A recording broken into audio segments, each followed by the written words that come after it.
네, 오늘 우리에게 주신 하나님 말씀 함께 나누겠습니다. 마가복음 10장 46절부터 52절까지의 말씀입니다. 제가 봉독합니다. 그들이 여리고에 이르렀더니 예수께서 제자들과 허다한 무리와 함께 여리고에서 나가실 때에 디메오의 아들 맹인 거지 바디메오가 길가에 앉았다가 나사렛 예수시란 말을 듣고 소리질러 이르되 다윗의 자손 예수여 나를 불쌍히 여기소서 하거늘 많은 사람이 꾸짖어 잠잠하라 하되 그가 더욱 크게 소리질러 이르되 다윗의 자손이여 나를 불쌍히 여기소서 하는지라. 예수께서 머물러 서서 그를 부르라 하시니 그들이 그 맹인을 부르며 이르되 안심하고 일어나라 그가 너를 부르신다 하매 맹인이 겉옷을 내버리고 뛰어 일어나 예수께 나오거늘 예수께서 말씀하여 이르시되 내게 무엇을 하여 주기를 원하느냐. 맹인이 이르되 선생님이여 보기를 원하나이다. 예수께서 이르시되 가라 내 믿음이 너를 구원하였느니라 하시니 그가 곧 보게 되어 예수를 길에서 따르니라. 아멘. 네, 오늘 말씀은 바디메오, 맹인이라고 오늘 본문에 나와 있죠. 바디메오는 디메오의 아들이라고 하는 이 바디메오가 앞을 보지 못했는데 앞을 보게 된 그런 이야기입니다. 마가복음에 기적 이야기가 많이 나옵니다. 예수님께서 여러 가지 나병 환자도 고쳐주시고 여러 가지 병든 자들 예수님께 나오면 예수님이 그 병자들을 치료해 주시죠. 여러 가지 기적 이야기가 나오는 중에 바디메오가 앞을 보지 못했던 자가 눈을 뜨게 되었다. 그냥 기적 이야기로만 본다면 여러 기적 중에 하나입니다. 그런데 오늘 이 바디메오에 관한 이야기, 이 본문은 마가복음에 있어서 굉장히 중요한 위치를 차지합니다. 그냥 이 이야기만 딱 띄어서 놓고 보면 듣지 못하는 사람, 어눌하게 말하는 사람도 다 고쳐주시고 심지어 나병 환자도 고쳐주시는 예수님인데 앞을 못 보던 사람, 날 때부터 못 보던 것도 아닙니다. 이 사람은 사고인지 뭔지 모르겠지만 이 앞을 못 보는 사람이 보게 된 것 그렇게 중요할 것 같지 않지만 마가복음의 구조를 놓고 보면 마가복음 1장부터 16장까지 이렇게 쭉 흘러가는 맥락 속에서 이 바디메오 이야기가 왜 여기에 들어가 있는가를 생각하면 이 이야기는 굉장히 마가복음에서 중요합니다. 왜 중요할까요? 바로 뒤에 11장이 시작되죠. 11장의 내용은 뭐냐면 예수님께서 예루살렘에 입성하는 내용입니다. 이때부터 본격적으로 예수님의 순환이 시작되는 거죠. 그러니까 1장부터 10장까지는 어떻게 보면 예수님이 순환을 받으시는 예루살렘에 이제 들어가셔서 7일을 보내고 재판받고 십자가에 달리시기까지의 직접적인 순환에 관한 이야기에 서론 부분에 관한 것이 1장부터 10장입니다. 어떤 학자는 이렇게 이야기합니다. 복음서들, 특히 마가복음은 긴 서론을 가지고 있는 순환기사다 이렇게 표현할 정도로 특히 마가복음은 예수님의 순환에 굉장히 집중하고 있습니다. 예수님은 우리에게 어떤 분이냐? 우리를 대신해서 고난받으시고 순환받으시고 십자가를 지신 분이다. 그리고 그 십자가는 결국 부활로 하나님의 뜻, 하나님의 승리를 이야기해 줍니다. 이렇게 흘러가는 이야기에서 그렇게 본다면 오늘 바디메오 이야기는 어디에 해당합니까? 서론부의 제일 마지막에 해당하죠. 이제 요 다음 11장부터 본격적으로 순환이 시작되는 시점이라면 이 부분은 서론의 결론과 같습니다. 서론의 결론. 네. 그리고 사실 읽어보면요. 우리가 지난주에 바로 이 앞에 있는 내용을 봤었습니다. 바로 앞에 내용이 뭐냐면 야고보와 요한이 예수님께 찾아와서 우리를 한 사람은 우편에 한 사람은 좌편에 앉혀주십시오 라고 할 때 예수님께서 뭐라고 하시죠? 우리 지난주에 너무나 중요한 말씀을 나눴죠. 10장 45절 보통 암송 구절입니다. 마가복음 10장 45절 하면 인자가 온 것은 섬김을 받으려 함이 아니라 도리어 섬기려 하고 자기 목숨을 많은 사람의 대속물로 주려 함이니라. 여기서 딱 끝나고 바로 예루살렘 입성해도 됩니다. 그렇잖아요. 예수님이 너무나 중요한 말씀을 하셨거든요. 10장 45절에 인자가 온 것은 섬기려 왔고 대속물로 주려고 왔다. 내 목숨을 대속물로 주려고 왔다. 어떻게 보면 십자가의 핵심적인 내용입니다. 그러고 나서 이제 본격적으로 십자가 이야기가 시작이 돼도 되는데 45절에서 끝내지 않고 바디메오 이야기를 한번 슬쩍 더 하고 이제 순환이 시작되는 거죠. 그럼 바디메오 이야기는 어떤 내용이길래 여기에 끼어들어 있을까요? 이제까지 1장부터 쭉 이어져 오는, 그러면서 이 마가복음도 초대교회를 향해서 쓰여진 복음서죠. 그 말은 뭐냐면 교회 공동체, 우리가 지향하는 것처럼 예수님의 제자 공동체를 향해서 주시는 말씀인데, 예수님의 제자가 과연 누구인가, 무엇인가, 예수님을 따른다는 것이 무엇인가, 예수님의 제자는 누구인가 라고 하는 이 부분에 대해서 이 서론에서 마지막으로 한 번 더 핵심적으로 압축해서 요약하는 겁니다. 서론을 끝내는 마당에 이제까지 예수님이 오신 이 뜻을 알려주고 나서 제자라는 것, 예수님을 따른다는 것은 이런 것이다를 압축하는 거죠. 그래서 오늘 이 바디메오 이야기가 사실 길지 않죠. 짧습니다. 길지 않은 이 이야기를 통해서 예수님을 따른다는 것을 아주 함축적으로 보여주는데, 그냥 구조를 살펴보면 이렇습니다. 바디메오가 길가에 앉아있다가, 길 옆에 앉아있는 거죠. 길가에 앉아있다가 예수님이 오셨다는 소리를 듣고 외치기 시작합니다. 다윗의 자손 예수여 나를 불쌍히 여기소서. 우리 보통 교회 역사에서 이거를 키리에 엘레이존이라고 하죠. 아마 많이 들어보셨을 겁니다. 미사곡, 하나님 앞에 예배 드릴 때 앞부분에, 도입부에 들어가는 예수여 우리를 불쌍히 여겨주십시오 라고 하는 이 외침이 있습니다.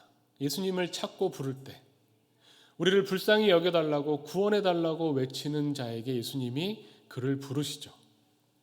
외면하지 않으시고 그를 부르십니다. 그래서 사람들이 가서 이 바디메오에게 그가 너를 부르신다라고 하는 소식이 전해졌습니다.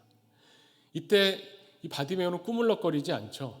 아이고 그러면 이제 뭐 옷도 어떻게 입고 뭔가 준비해서 예수님을 만나러 가야지, 그러지 않고 오늘 본문에 보면 겉옷을 다 던져버리고 거추장스러운 거 다 벗어버리고 벌떡 일어나서 뛰어서 예수님 앞으로 달려갑니다. 마치 예수님이 그 어부들을 부르실 때도 이런 모습이 있었죠. 너희들 나를 따라와라 했더니 그물을 버려두고 곧 예수님을 따랐다고 마가복음이 증언합니다. 그 모습을 다시 한번 보여주죠. 걸치고 있던 겉옷, 중요하게 생각하던 재산, 이런 거 다 던져놓고 예수님 앞에 달려갔을 때에 예수님과 만남을 통해서 곧 보게 됩니다. 예수님이 이 바디메오에게 질문을 하십니다. 내가 너에게 무엇하여 주기를 원하느냐. 지난 시간에도, 지난 주일 예배 때 우리 교회 10주년을 맞아서 우리는 주님에게 무엇을 달라고 할까? 우리가 무엇을 원하기 때문에, 무엇을 바라기 때문에 이렇게 모여서 교회를 이루고 예배를 드린 것일까? 이 부분에 대해서 같이 생각해 봤습니다. 제자들은 예수님 우편에, 예수님 좌편에 앉게 해주십시오, 예수님과 함께 영광을 누리게 해주십시오 라고 예수님께 요청했지만, 이 바디메오는 예수님께 보기를 원합니다 라고 요청했다는 겁니다. 굉장히 의미심장하죠.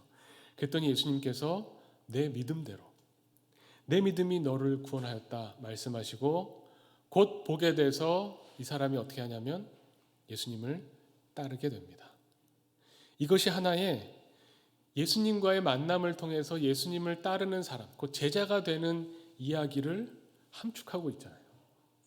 이후에 이제 예수님의 순환이 이어집니다. 예수님이 가신 길은 이런 길이다. 그래서 그 길을 따라가는 제자로서의 삶을 보여주는 것으로 이어지는 징검다리 같은 그런 이야기입니다.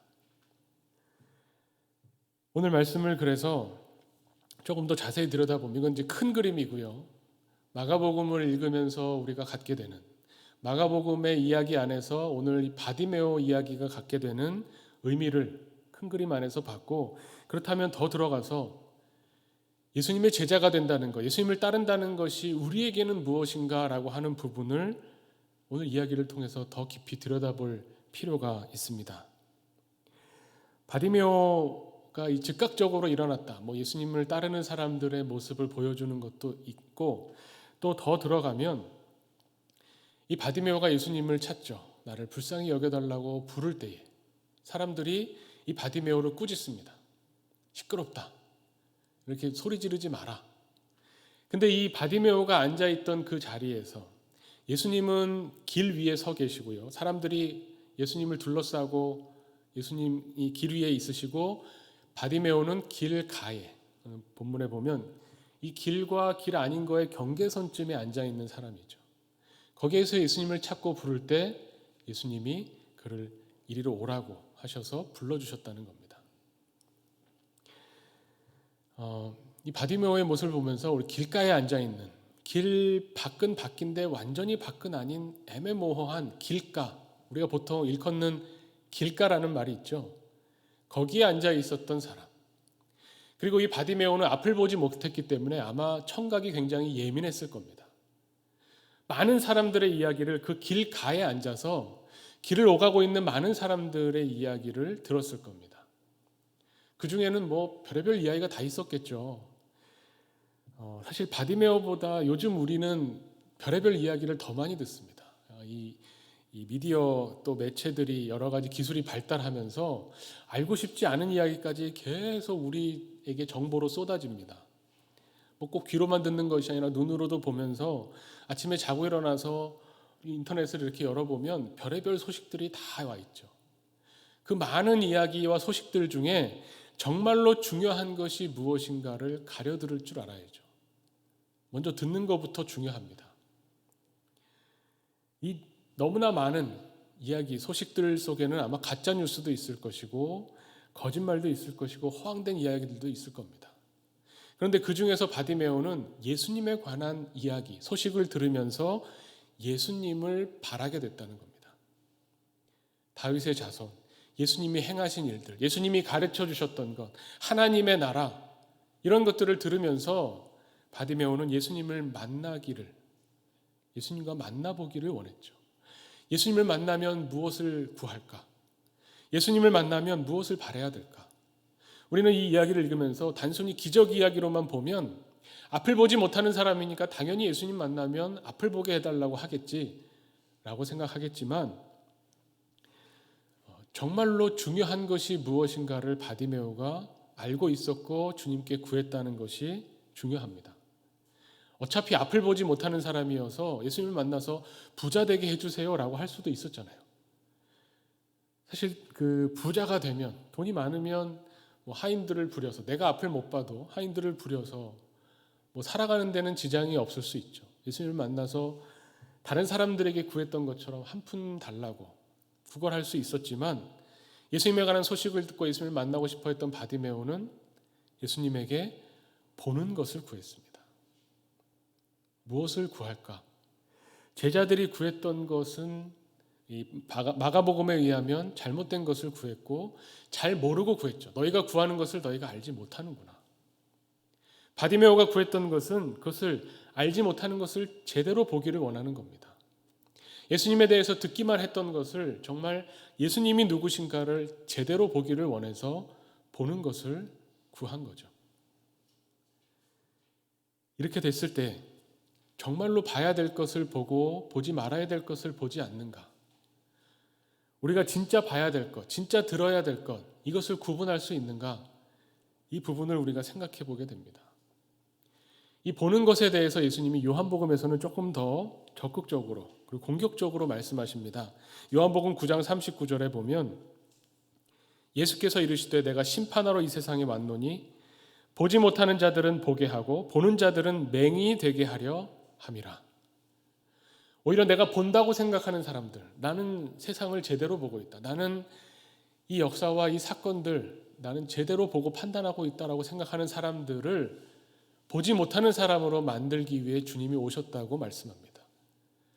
그리고 제대로 보지 못하는, 주님이 누구신가, 주님을 구하고 주님을 원하면서도 주님이 누구신가를 제대로 보지 못했던 사람들에게 주님이 누구신가를 보여주시기 위해서, 보게 하기 위해서 이 땅에 오셨다고 말씀하죠. 예수님은 그런 분이십니다. 우리가 예수님에 대해서 성경 말씀을 읽을 때 예수님이 어떤 분이신가, 예수님을 따른다는 것이 무엇인가에 대해서 정말 어린아이와 같은 마음으로 순수하게 예수님에 대한 선입견 없이 예수님을 만나고 싶어 할 때에 예수님을 제대로 보게 됩니다. 예수님이 보여주시는 것을 볼 때 예수님을 알게 되죠. 예수님과의 이 만남에 대한 이야기가 바디메오의 어떻게 보면 행동으로 나타나죠. 그가 너를 부르신다.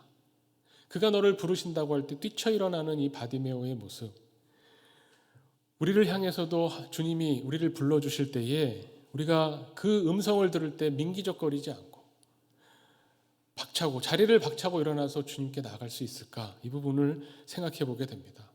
오늘 말씀과 병행하는 구약의 말씀은 예레미야서 31장 7절부터 9절 말씀인데 그 말씀 중에 이런 말씀이 나옵니다. 하나님이 이스라엘 백성을 향해서 하시는 말씀이죠. 보라, 나는 그들을 북쪽 땅에서 인도하여 땅 끝에서부터 모으리라. 그들 중에는 맹인과 다리 저는 사람과 잉태한 여인과 해산하는 여인이 함께 있으며 큰 무리를 이루어 이곳으로 돌아오리라.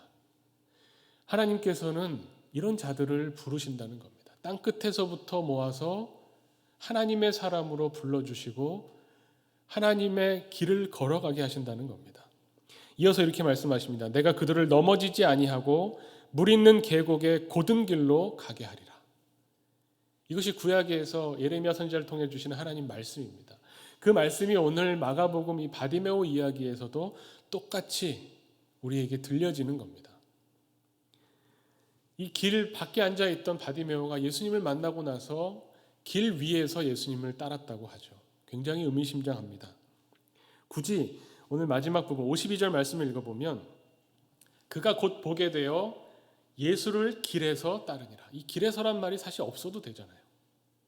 주님과 만나고 나서 주님을 이제 보게 됐습니다. 보기를 원했던 바디메오에게 보게 되는 역사가 일어났습니다. 그래서 예수님을 보고 예수님을 따르게 됐죠. 근데 굳이 여기서 길에서 예수를 따랐다라고 길에서라는 말을 집어넣은 것은 예수님의 제자가 된다고 하는 것에 있어서 중요한 한 가지를 가르쳐 줍니다. 예수님의 제자가 된다는 것이 뭔가? 예수님이 가시는 길, 이 길은 어느 길로 향합니까? 예수님 예루살렘으로 가시던 길이죠. 예루살렘에 예수님이 그냥 산책하시는 것도 아니고 여행을 다니시는, 여기저기 둘러보는 여행을 다니시는 것도 아니고요. 예루살렘을 향해서 가시는 길입니다. 마가복음의 구조는 요한복음과 달리 갈릴리에서의 이야기, 그리고 갈릴리에서 예루살렘으로 가는 여정, 그리고 예루살렘에서 일어났던 일, 십자가 사건, 이렇게 딱 구성이 되어 있습니다. 예루살렘을 향해 가는 예수님의 이 길을 위해서 예수님을 따라갔다. 이것이 제자라는 거죠. 예수님의 제자가 된다는 것은 예수님을 따라가는데, 예수님의 뒤통수만 보고 따라가는데, 이 길의 목적지가, 이 길이라고 하는 건 방향성이 있습니다. 향해 있는 곳이 있고 목적지가 있습니다. 그것을 알고 따라가야죠. 예수님의 제자들은 그 목적지를 몰랐습니다. 예수님이 그토록 예루살렘에 가서 인자가 고난을 받고 제사장들과 서기관들에게 고난받고 십자가에 죽어야 된다라는 말씀을 전하실 때에 제자들은 무슨 의미인지 몰랐죠. 예수님을 제대로 보지 못한 겁니다. 예수님을 길에서 쫓았다. 오늘 이 부분을 보면 두 가지를 생각해 보게 됩니다. 예수님을 따른다고 하는 것은 방향성이 있다는 것, 이 길에 목적지가 있다는 것, 그리고 예수님을 따른다는 것은 억지로 하는 것이 아니라 정말 예수님을 만나고 예수님을 보게 될 때에 예수님을 이 길에서 따라가지 않을 수 없는 제자가 된다는 것, 이 두 가지를 생각해 보게 됩니다. 예수님을 만나서 예수님을 봤다고 하는데, 곧 보게 되었다고 하는데, 이 바디메오는 무엇을 봤을까? 무엇을 보고 예수님을 따라갈 수 있었을까? 이 바디메오가 보게 되었다, 예수님을 보게 되었다는 것 안에는 관계적인, 관계의 내용이 담겨 있습니다. 왜 이것이 관계냐? 만남을 통해서 상대방을 알게 되고 보게 되고, 이 사람이 이런 면이 있었구나, 이 사람이 이런 사람이었구나를 알게 될 때 관계가 형성되고, 그 관계가 발전해서 사랑의 관계가 되고, 사랑의 관계 안에서 함께 그 길을 걸어가게 되는 거죠. 제가 지난 수요 예배 때 이런 말씀을 전했습니다. 예배는, 하나님이 우리에게 원하시는 것은 예배고, 예배는 하나님과의 만남이라고 말씀드렸습니다.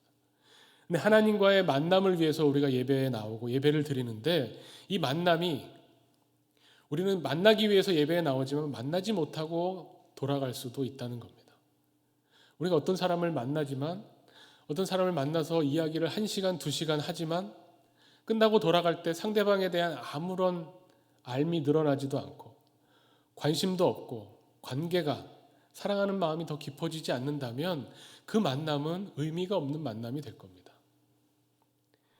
그냥 이야기를 나누는 것 같은데 딴 생각을 하고 대답을 하는 것 같은데 그냥 건성으로 대답하는. 요즘 만나기 위한 장소들 보통 보면 이야기들을 많이 하긴 하지만 또 어떤 만남에서는 서로 만나서 테이블 앞에 같이 앉아서 커피를 마시는데 각자 다 핸드폰을 보고 있는 그런 만남도 보게 됩니다. 그래서 저런 만남은 왜 하나? 그냥 카톡으로 해도 될 것 같은데 같은 장소에서 각자 따로 자기 핸드폰을 보고 있는 만남도 보게 됩니다. 예배라고 하는 것, 예수님과의 만남이라고 하는 것, 바디메오가 정말 제대로 예수님을 보게 됐다고 하는 것은 이 만남 안에 예수님과의 관계를 맺었다는 것이고 그 관계가 바로 제자의 관계입니다. 제자는 그래서 예수님을 사랑하는 사람. 우리가 보통 제자도 주님의 제자가 되어야 된다라고 할 때 기준이 뭐겠습니까? 무엇을 하면 제자고 무엇을 하지 않으면 제자가 아니다 이렇게 판단하나요? 예수님의 제자라는 것은 무엇을 한다 하지 않는다로 기준을 삼는 것이 아닙니다. 예수님을 사랑하느냐, 예수님과 관계가 있느냐, 이걸로 예수님의 제자를 판단할 수 있겠죠. 예수님을 정말 좋아하고 예수님의 부르심에 벌떡 일어나서 예수님께 달려가는 그 마음, 예수님께 집중하고 예수님을 조금이라도 더 알겠다고 하는, 예수님의 말씀을 통해서 예수님이 어떤 분이신지를 내가 정말 알고 싶다고 하는 그 간절한 마음으로 주님과 만날 때 예수님을 볼 수 있게 되는 거죠. 제가 전에 교회에서 사역할 때 담임 목사님이 그런 말씀을 하신 적이 있어요. 여러 번 하셨는데 새로 사역자가 오거나 직원이 오면 면접을 보잖아요. 면접을 보실 때에 저도 같이 있었는데 꼭 그런 말씀하세요. 이 교회에서 여기서 일하려면 나랑 같이 일하려면 나를 좋아해야 돼 이렇게 말씀하세요. 어떻게 생각되세요? 나를 좋아해야 여기서 일할 수 있어. 약간 조건 같기도 하고. 근데 그때는 굉장히 저는 남사스럽다는 생각도 하고, 나는 저런 말 못하겠다. 제일 중요한 건 여기서 같이 일하는데 제일 중요한 건 나를 좋아해야 돼. 이런 말씀을 할 때 참 이상했는데 지금 보니까 그 말씀이 많이 이해가 됩니다. 어떤 조직에 들어가거나 어떤 공동체에 들어가거나 어디에 가서 무슨 일을 할 때에 함께 일하는 사람을 좋아하지 않으면 어떻게 될까요?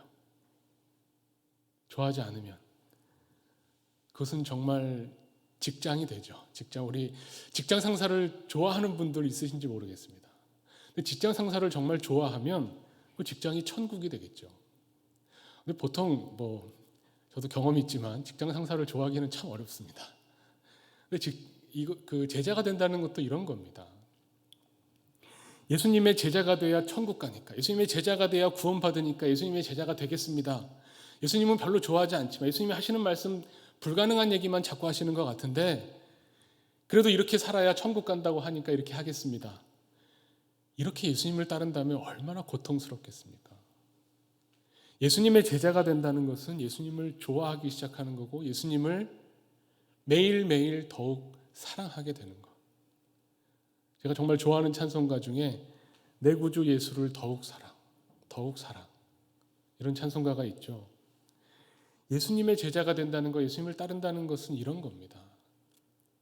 그렇다면 이 길이 아까 방향이 있다고 말씀드렸죠. 예루살렘을 향해 가는 길이고 십자가를 향해 가는 길이고 고난의 길이 펼쳐져 있고 그 길 위에서 이제 길 밖에 있는 사람이 아니라 길 안으로 들어와서 예수님을 따라가는 그 길 위에 선 제자로서 그냥 막연히 이것이 순환의 길이고 고난의 길이야. 예수님 믿는 건 고통스러운 일이야.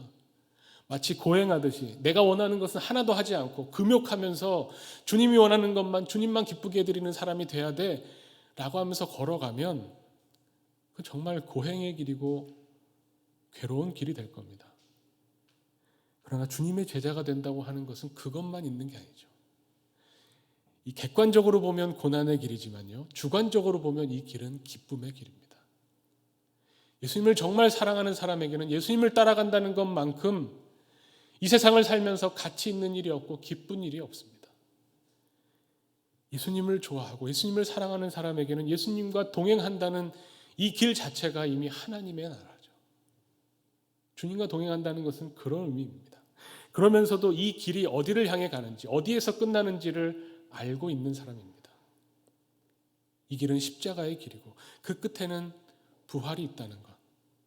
하나님이 우리에게 주시는 새로운 생명, 부활 생명이 있다는 것을 바라보면서 객관적으로 밖에서 볼 때는 저렇게 괴로운 길을 뭐하러 가나, 저렇게 좁은 문을, 험악한 길을 왜 걸어가나, 다른 사람들은 그럴지 모르지만 울퉁불퉁한 그 길을 걸으면서도 기쁨으로 주님과 손잡고 걸어가는 사람이 바로 제자라는 겁니다. 우리가 지향하는 바, 우리가 생각하는 바가 바로 거기에 있죠. 예수님의 제자가 과연 누구인가? 예수님에게 무엇을 구하고 예수님을 어떻게 따라야 되는가를 생각할 때에 오늘 이 바디메오 이야기를 통해서 정말 기쁨으로 예수님과 만나서 예수님을 제대로 보게 될 때 우리는 예수님이 가시는 그 길 위에서 예수님과 동행하며 예수님을 따라갈 수 있다. 오늘 그 말씀을 52절에서 정말 간략하게 요약해 줍니다. 그가 곧 보게 되어 예수를 길에서 따르니라. 우리를 부르신다 하는 그 부름에서부터 예수님을 길에서 따르는 이 따름까지, 예수님이 부르시고 우리는 길에서 예수님을 따라가는 예수님의 사람들, 예수님의 제자들, 그 제자 공동체로 우리가 모여 있습니다. 예수님을 따른다는 것이 어떻게 보면 추상적인 관념적인 내용일 수 있지만 우리의 실생활 속에서 예수님을 따른다는 것이 무엇인지가 세상에 드러나게 될 것이고 실제적으로 구현될 겁니다. 나에게 예수님을 따른다는 것은 무엇인가? 나에게 이 길 위에 있다는 것은 무엇인가? 또 나에게 이 마음속에서 샘솟는 예수님 너무 좋아요. 예수님 너무 사랑합니다. 예수님이 함께 하시기 때문에 내가 이 세상을 기쁘게 삽니다.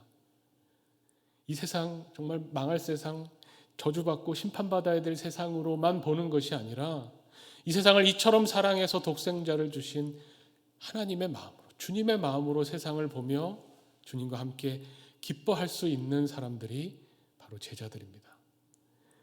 주님의 일들을 기쁨으로 감당하는 사람들이 바로 교회 공동체입니다. 우리 하나교회 공동체가 해야 돼서 하는 것이 아니라 정말 주님을 만나고 싶어서 예배에 나오고 예배를 통해서 주님을 만나고 그 기쁨을 가지고 세상에서 예수님을 따르는 삶을 살아가는 주님의 제자 공동체 되기를 간절히 축원합니다. 함께 기도하겠습니다. 하나님 아버지 감사합니다. 마가복음의 말씀을 통해서 예수님의 제자가 된다는 것, 예수님을 따른다는 것이 무엇인지 우리가 계속 묵상하며 주님의 뜻을 헤아리고 있습니다. 주님의 말씀을 읽을 때마다, 주님의 말씀을 들을 때마다, 또 우리가 마음을 합하여 주님께 기도할 때마다 주님의 뜻이 무엇인지 우리에게 밝히 알게 하여 주시옵소서. 오늘도 우리가 주님의 부르시는 그 음성을 듣기를 원합니다. 주님의 부르심에 기쁨으로 뛰쳐나가 주님과 만나기를 원합니다. 주님, 우리 삶 속에 성령으로 임재하시고 우리와 함께 하시며 우리와 동행하여 주시옵소서. 우리가 주님이 가시는 그 길을 따라가기 원하오니 주님의 그 사랑의 마음을 배우게 하시고 주님의 그 은혜 베푸시는 하나님을 향한 또 순종하시는 그 마음을 배워서 우리의 삶 속에 실천해 나가는 주님의 제자 공동체 되게 하여 주시옵소서. 예수 그리스도의 이름으로 기도하옵나이다. 아멘.